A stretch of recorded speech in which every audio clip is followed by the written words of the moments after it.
Diet করছো আর হাতে একদম টাইম নেই খাবার বানানোর জন্য, খুবই অল্প সময়ের মধ্যে বানাতে হবে কোনো কিছু। তো চলো আজকের ভিডিওটা তোমাদের জন্য তাহলে হতে চলেছে ভীষণই হেল্পফুল। আজকে আমি তোমাদের সাথে শেয়ার করব ওটসের একটা সুন্দর রেসিপি, যেটা খেলে একবারও মনে হবে না যে তুমি ডায়েটে আছো। তো চলো ভিডিওটা স্টার্ট করা। প্রথমে লাগবে তার জন্য বিভিন্ন রকমের সবজি, যেগুলো তোমার বাড়িতে অ্যাভেলেবেল আছে বা তুমি খেতে পছন্দ করো, এবং তার সাথে লাগবে ওটস।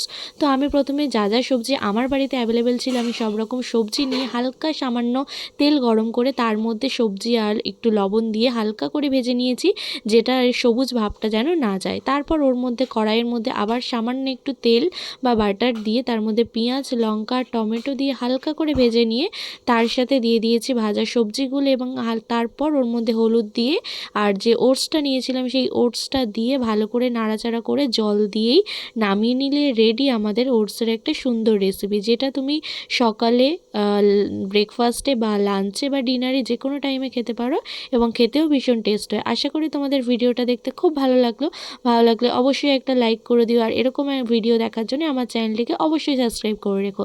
তো চলো আজকের মতন টাটা, দেখা হবে এবার নেক্সট ভিডিওতে, বাই।